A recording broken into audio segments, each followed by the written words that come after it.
اس لیے تو اللہ نے تفاوت رکھا، مالدار کی سخاوت کا امتحان رکھا، غریب کی خودداری کا امتحان رکھا ہے، اور ایک دوسرے کو ایک دوسرے کے ساتھ جوڑ دیا ہے۔ تو اللہ نے، میں نے ایک آیت پڑھی تھی، فَلَقْتَحَمَ الْعَقَبَةَ، یہ تعبیر پورے قرآن میں ایک جگہ ہے اور کہیں نہیں۔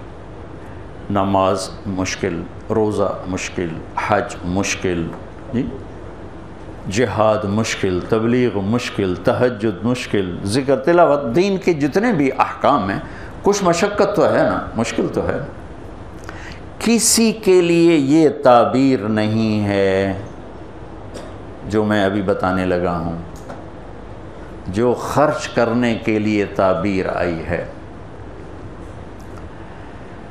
اقتحام، اقتحام ہوتا ہے سامنے کوئی کھائی آ گئی، گھاٹی آ گئی جی، تو اس لئے پلتا ہوندے کوئی نہ ہے نا، تو عرب شاہ سوار گھوڑے کو اٹھاتے تھے، تو وہ چھلانگ لگاتا تھا اور پار جا کے وہ گرتا تھا۔ اس میں لمبی کھائی میں خطرہ بھی ہوتا تھا کہ نیچے گر جائے، عین ممکن ہے گر جائے، تو اس کے لیے لفظ اقتحام، ہیوی ویٹ لفظ استعمال ہوتا تھا۔ اور میرے بچوں نے گھوڑ سواری سیکھنا شروع کی گاؤں میں اپنے گھوڑوں پر، تو وہ ایک تو بڑا ماہر ہو گیا، اور دوسرا جو تھا وہ بھی کچھ نہ کچھ تو ہو گیا، لیکن اتنا نہیں تھا جتنا وہ چھوٹا تھا۔ تو میں آ رہا تھا ڈیرے سے، تو سامنے گھوڑے پہ آ رہا تھا، میں گیا مولانا صاحب تو اسی بھی گھوڑ سوار بن گئے ہو؟ کہ جی بن گیا۔ میں کہا ذرا کہ دوڑتا لاتے بھی کھاؤ، اور سامنے کھالا ٹپاؤنا ہے تسی گھوڑے نو، ایڈی ساری کھالی نا، ایڈی ساری۔ میں کہا اے کھالا تسی ٹپایا تاں میں تانوں گھوڑ سوار ماننا۔ انہوں نے کہا گل ہی کوئی۔ تو ایک ایکڑ پیچھے لے گیا اور گھوڑے کو دوڑایا۔ اب اتنی مہارت تو تھی نہیں، جب گھوڑا آیا قریب، اس کو اٹھانے کا طریقہ نہیں آیا، تو گھوڑے نے یوں گردن موڑی تو بیٹا صاحب عہدے جا ڈٹھے تھے، گھوڑا عہدے جا کھلوتا، اور شکر زمین کچی آئی، کچھ ہویا نہیں۔ اقتحام، گھوڑے کو اٹھانا اور جان خطرے میں ڈال کے کھائی کو پار کرنا۔ وہ جو عمرو بن عبد نے ود نے کیا خندق کے موقع پر، ایک آدمی جس نے پیچھے سے گھوڑے کو اٹھایا اور چھلانگ لگا کے دوسری طرف جا کر وہ کھڑا ہوا۔ مشکل کام۔ تو اب گھوڑ سواری ختم ہو گئی، لہذا اس کی سمجھ بھی بڑا مشکل ہوگا کہ بھئی وہ کمیں اوکھا ہے تو کمیں نہیں اوکھا، لیکن میں نے تھوڑی سی تصویر پیش کر دی۔ تو اللہ کہتا ہے تم نے پھر چھلانگ کیوں نہ لگائی؟ فَلَقْتَحَمَ الْعَقَبَةَ، پھر تم نے چھلانگ تو لگائی کوئی نہ۔ یا اللہ وہ کی ہے، وہ کیڑی گھٹی ہے جن اتنے اسی دھرک مارنا ہے، چھال مارنی؟ تو انہوں نے کہا فک و رقب، مصیبت زدہ کی مدد کر، مصیبت میں گھرے ہوئے کی گردن چھڑانا۔ اب یہ ایک ایشو لے کر آئیں، بیمار کی گردن بھی پھنسی ہوئی ہے، اور ہمارے ہسپتالوں کا جو حالات ہیں وہ بھی آپ کے سامنے ہیں۔ کچھ حکومت کا خزانہ تھوڑا ہے، کچھ ہمارے معاشرے میں دیانت کوئی نہیں، خدمت کا جذبہ کوئی نہیں۔ میں ہاتھ جوڑ کر ڈاکٹروں کے آگے کہ ہمارے اکثر ڈاکٹر تاجر ہیں، ڈاکٹر نہیں ہیں۔ وہ پیشنٹ نہیں ڈیل کرتے، وہ کسٹمر ڈیل کرتے ہیں۔ تبادلہ ہوتا ہے مریضوں کا، بھیج دا پیا میرا کتنا کمیشن ہے، تینوں بھیج دا پیا میرے واسطے کی ہے۔ تو بہرحال کمیوں کا ذکر نہیں کرنا چاہیے، خوبیوں کا ہی کرنا چاہیے، لیکن بس ہم نوا میں بھی کوئی گل ہوں کہ خاموش رہوں، کوئی نہ کوئی تو زبان پہ آئی جاتا ہے۔ نالے بلبل کے سنوں اور ہماتن گوش رہوں، ہم نوا میں بھی کوئی گل ہوں کہ خاموش رہوں۔ آہ تو آئی جاتی ہے زبان کہ جب ڈاکٹر ہی تاجر بن جائے اور پیشنٹ کو ایسے ڈیل کرے جیسے کسٹمر ہوتا ہے۔ بہرحال کمیوں پہ مٹی ڈالو۔ تو میرے رب نے لوگوں کی مدد کرنے کی جو تعبیر کی ہے وہ ہے چھلانگ لگانا۔ تو انہیں چھلانگ کیوں نہ لگائی؟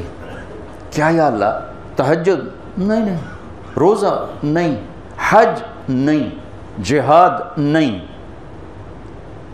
قرآن دی تلاوت نہیں، ساڑی طرح بہ کے بخاری پڑھاونا نہیں. کیا یا اللہ کہ میرے دکھی بندوں کی گردنیں آزاد کرا، دکھیوں کی مدد کر. او اطعام فی یوم ذی مسغبۃ یتیما ذا مقربۃ و مسکینا ذا متربہ. یا غریب رشتہ داروں کی ضرورتوں کا خیال کرنا، مسکینوں کی ضرورتوں کا خیال کرنا. ایک ہوتا فقیر، ایک ہوتا مسکین. مسکین ہے ساکن ہو جانا، ایسی کیفیت کہ وہ بالکل پتھر کا بت بن گیا ہے. یہ فقیر سے بڑا غریب ہوتا ہے. تو میرے رب نے کہا غریبوں کی مدد، رشتہ داروں کی مدد، جن کی گردنیں بیماری میں، قرضے میں، کسی بھی چیز میں پھنسی ہوئی ہیں، آزاد کرانا. یہ ہے گھاٹی کو پار کرنا، یہ ہے گھاٹی میں چھلانگ لگانا، یہ ہے کھائی کو پار کرنا. ایمان کو بعد میں ذکر کیا، ثم کان من الذین آمنوا وتواصوا بالصبر وتواصوا بالمرحمہ. پھر ایک تھوڑا سا قانون بتا دیا کہ یہ صفات کافر بھی کر سکتا ہے، لیکن قبول اس کی ہوں گی جو ایمان والا بھی ہو، صبر والا بھی ہو. ایمان والا بھی ہو، صبر والا بھی ہو. تو ایک بہت بڑا ڈاکٹر صاحب نے مطالبہ رکھا ہے، ہم ساری باتیں حکومت پہ کیوں چھوڑتے؟ دنیا میں سفر ہوتے ہیں. میں نے ایک دفعہ وہاں تھا، یہ سویڈن، وہ ساری ویلفیئر کنٹری ہے. تو میں نے وہاں ایک سویڈش مسلمان تھا اور عالم بھی تھا، مدرسے میں پڑھا اور تعلق بھی تھا. میں نے کہا یہ آپ کے ملک کا یہ انقلاب کیسے ہے؟ کہا حکومت نہیں لے کر آئی تھی، عوام لے کر آئے تھے. 90 سال پہلے اس ملک کے 10 لاکھ آدمی ملک چھوڑ کے چلے گئے بھوک کی وجہ سے. یہ ملتا کچھ نہیں، فقر کی وجہ سے ملک چھوڑ کے چلے. جب وہ چلے گئے تو ہمارے ملک کے سمجھدار، تاجر، پڑھے لکھے اور غریب سب مل کر جمع ہوئے کہ اگر اسی طرح لوگ جاتے رہے تو ملک تو صحرا بن جائے گا، تو ہمیں اپنے دیس کے لیے کچھ کرنا چاہیے. تو انہوں نے حکومت کو پیچھے کر دیا اور خود فلاحی کاموں میں لگے اور دنیا کی بہترین فلاحی حکومت بن گیا. ہماری حکومت بھی ذمہ دار ہے، لیکن وہ ہماری حکومت غریب حکومت ہے اور کچھ بددیانتی کی انتہا ہے، خیانت کی انتہا ہے. تو ہر جگہ تو وہ پہنچنا بھی چاہیں تو نہیں پہنچ پاتے ہیں. تو آپ لوگ، ہم لوگ مل کر اینٹ پہ اینٹ رکھیں تو کتنے ہسپتال بن سکتے ہیں، کتنی بچیوں کی شادیاں ہو سکتی ہیں، کتنے بے گھروں کو گھر مل سکتے ہیں، کتنے مسکینوں کی ضرورتیں پوری ہو سکتی ہیں. یہ اللہ کو انتہائی پسند ہے. سہولت دینا اپنے اللہ کے بندوں. ایک حدیث سنا کے بات ختم کرتا کہ اللہ کو اپنے بندوں کو سہولت دینا کتنا پسند ہے.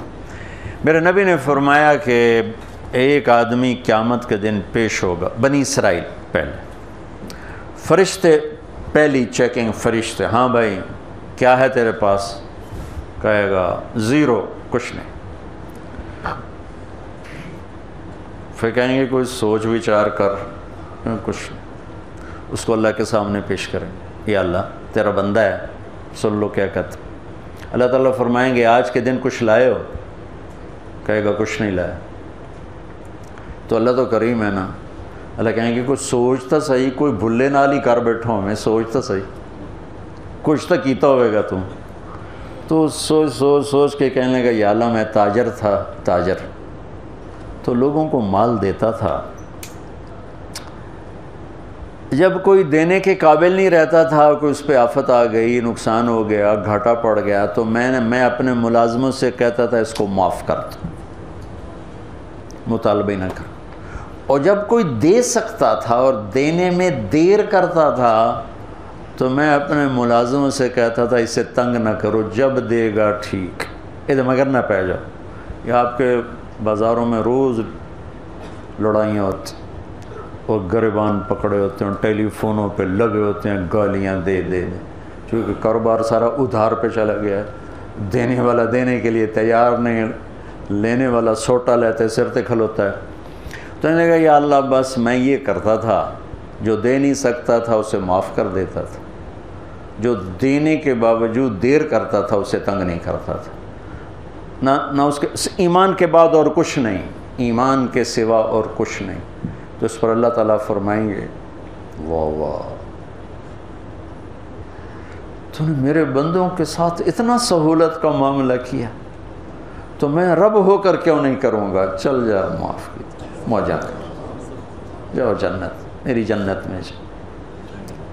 اللہ بڑا کریم ہے، تھانے دار نہیں ہے، رب ہے، رب کریم، رب معاف کر کے خوش ہو رہا ہوتا، ایسا بدلہ لے کے خوش ہونا ہے، وہ معاف کر کے خوش ہونا۔